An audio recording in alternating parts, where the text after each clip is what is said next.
Welcome back to Life on Our Time. In today's video, I'm going to talk about our experience with crossing the Canadian-US border, the things we did in advance to prepare for that crossing, and the actual experiences that we had. Stick around, you're not going to want to miss this one. And if this is your first time to the channel, thank you for joining me. And to make sure you have front row seats to all things RV, towing, camping, campground experiences, and all things around the RV world, make sure you subscribe and click the bell notification so you don't miss a thing. It's been a number of years since we crossed the Canadian-American border, and this time we're doing it with a 28-foot RV and 3 kids and a dog. So we had a lot of things to deal with, a lot of things to prepare for.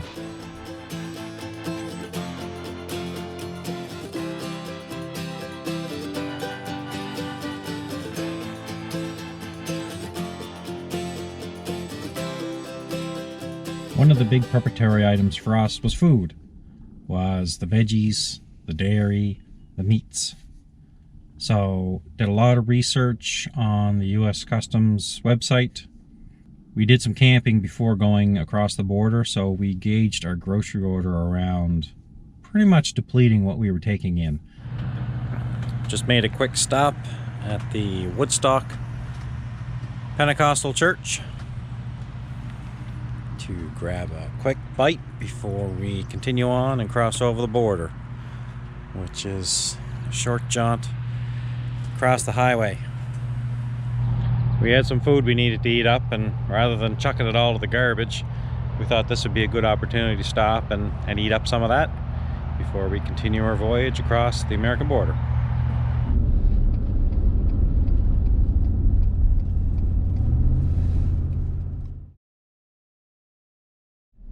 Duty-free, cars, and trucks.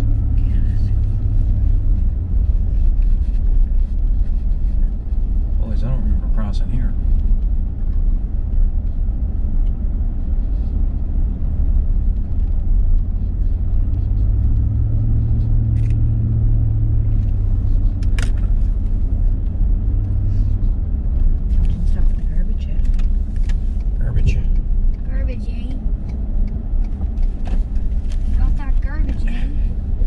Yeah, we had to dump our garbage here.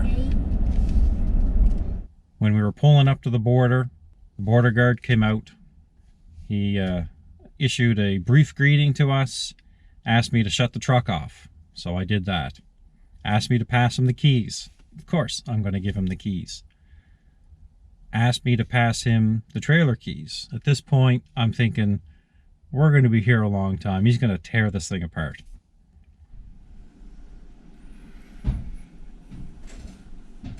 So we just missed some of our conversation. Is he walking on the slide? It's the lamb and goat Cooked that citrus. were the ones not allowed in, cooked or raw, and no citrus. And we just walked through that. We had a few apples and that. He mentioned bell peppers. Cut were fine, whole, not sure. And we do have one green pepper that's uncut. And then chicken in the freezer. But he wasn't concerned about the meats.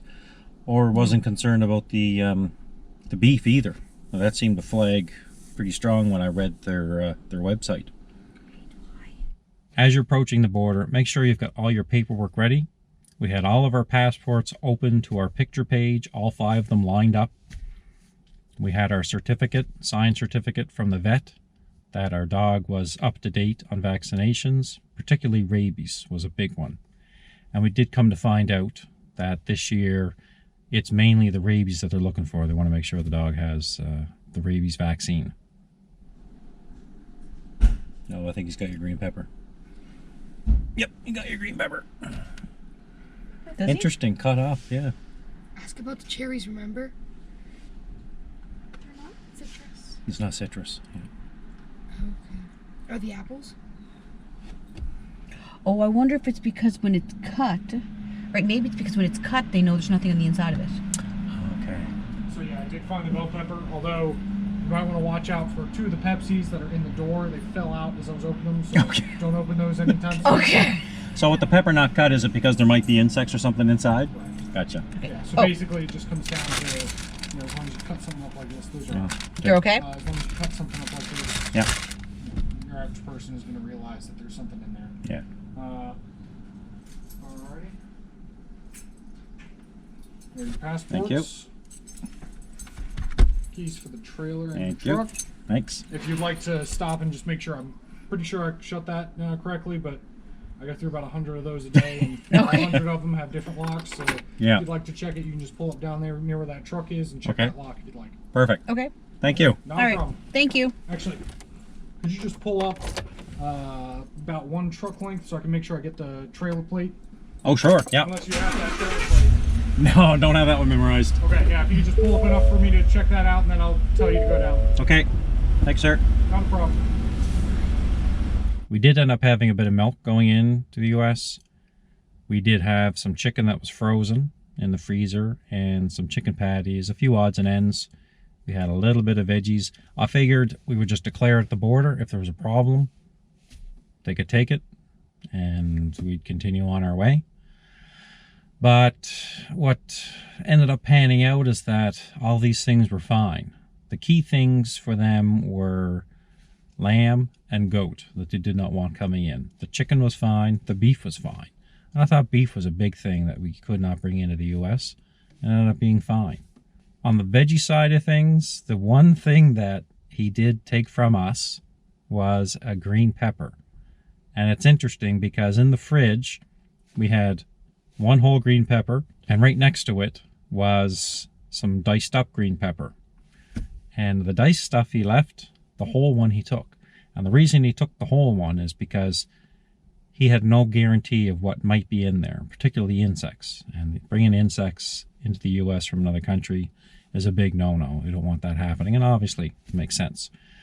So if he would have diced up that green pepper, it wouldn't have been an issue. Everything else was fine coming in. Exactly. So why would what would they steal? What do you Did you say to go ahead? Yep, give me a thumbs up. Okay. You gonna go check it? Yeah, I'll just double check it. Are the stairs up? Oh yeah. He put the stairs up. Well, we could see too that he put the stairs up. 2 Pepsis on the door.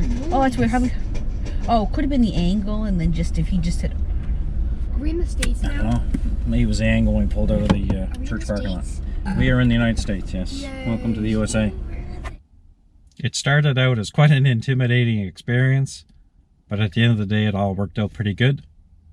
And it was a lot of research, a lot of planning, a lot of preparation, and being ready and confident once you greet the border agent that you've done your preparation, you've done your research, you know what's needed.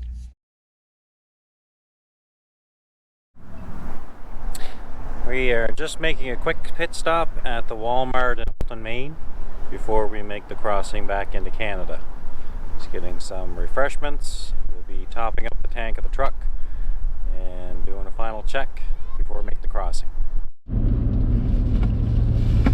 Oh, we did have $1 in here. Is that on normal video? That's regular video, yeah. 1, 2, 3, 4, 5.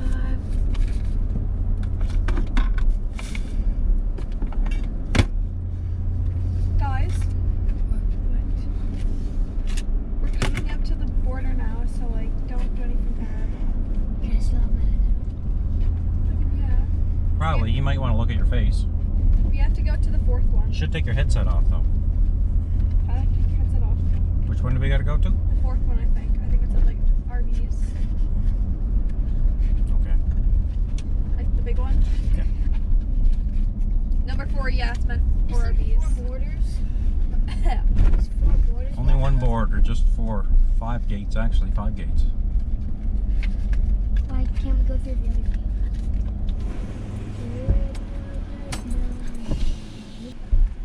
Hello. How are you?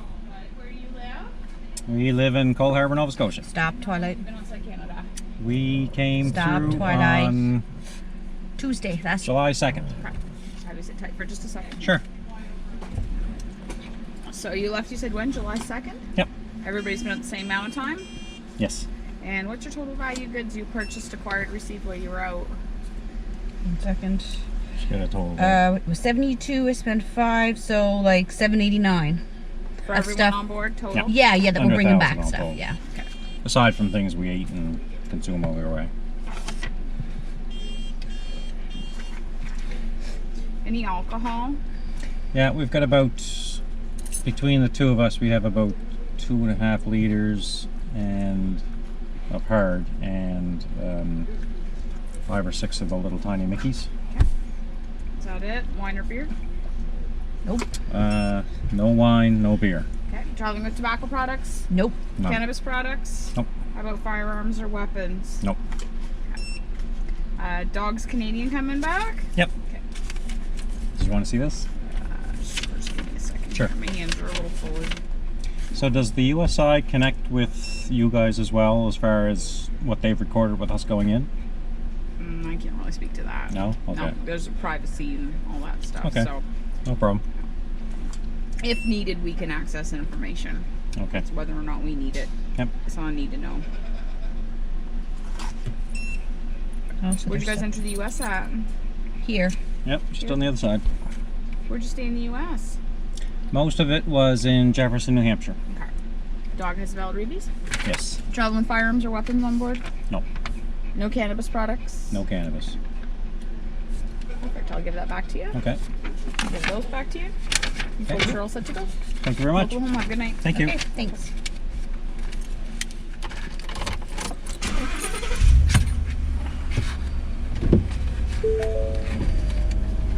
Well, that was easy. Did you on the trailer? Nope. She didn't even look. Didn't even ask about the food. Didn't even ask. Didn't even ask about the food. It might be less strict coming back. Yeah, it's probably more strict of everything going into the U.S. than. But even when you look at Canada Border website, it says about fruits and vegetables. And When can we She turn off didn't airplane ask- mode? Brain? she No. didn't ask anything Wait about a little fruits and bit. vegetables. We did all of our research. Going into the U.S. was on U.S. Customs website. Coming back was the same thing, because you got to think about both directions. It's not just going into the country you're visiting. It's getting back to your home country. Coming back to our home country was declaration of tobacco, alcohol. And for Twilight, or having the rabies vaccine, was that she was actually a Canadian dog coming back to Canada, that we were not trying to smuggle pets into the country. So that paperwork, that documentation proved that she was ours. She did originate from Canada. If we did not have that at all, I'd be kind of afraid to see what we would have been faced with. We probably would have been stuck there trying to get confirmation from the vet or some other sources that she was an actual dog originating from Canada. When you're crossing the border and you're making declaration on anything you've purchased, particularly for us, we do have limits coming back from the US. We had things pretty much itemized as far as what we bought, what we paid for them. We had totals and everything ready. The fact that you're just showing that at a flash to the border agent, they can see that you are taking it seriously. We were quite well under our limits. On the alcohol, we were over a little bit. We did declare. She did ask us what we had, and I had a complete list of everything we had. It did total over on the total liters that were allowed, but in my experience, as long as you're declaring and you're not bringing in like 20 gallons of alcohol, you're probably going to be okay. Two things that were very much focused on by the border agent coming back into Canada was cannabis and firearms. And those were things she asked early on in the interview, and even later on toward the end, she did ask specifically about those. You speak with truth and confidence, and they're highly trained to see if somebody's being sketchy about anything. And for us, of course, we're not sketchy. We're not bringing in these things to be concerned about. But she did ask a couple of times. And although cannabis is a legal product in Canada now, you cannot bring it across the border. So make sure you leave your weed at home if you're coming to Canada.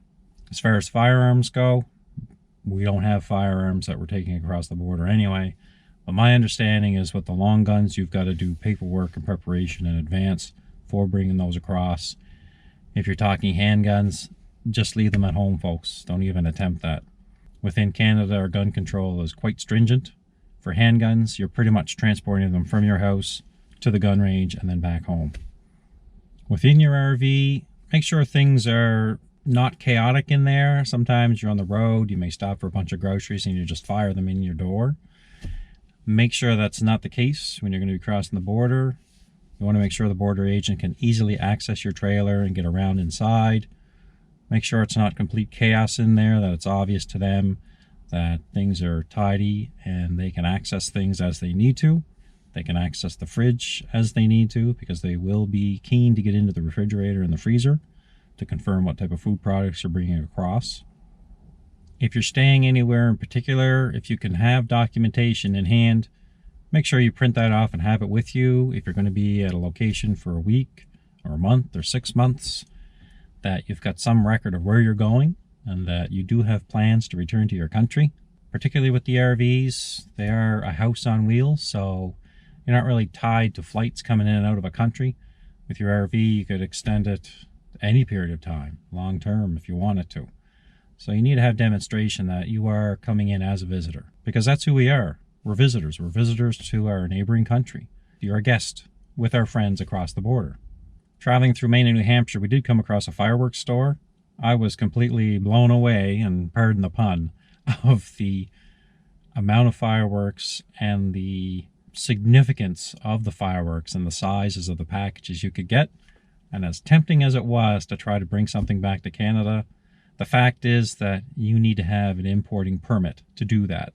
So I was sad to leave the fireworks store and leave them all behind, but what can I do? So in summary, do your research, do your homework, make sure you have all your paperwork with you, prepared, and ready to pass to the border agent when you do arrive. Be honest and truthful about everything you're speaking about, and in your declaration, you keep everything above board, it should go pretty smooth. It went smooth for us, so the next time we want to go across the border and do some camping, I'm going to feel pretty confident about it. And I think you should feel pretty confident too. So safe travels in your journey. Anybody coming to Canada, very much welcome. We'd love to have our American friends up here visiting us, seeing this great country we have. And I feel the same for us and all the other Canadian RVers that are going to the US and enjoying your beautiful country as well. And remember to continue to increase your knowledge around trucks towing and all things RV and camping related. Start now by subscribing and click that bell notification so you don't miss a thing. Take care, and I'll see you in the next video.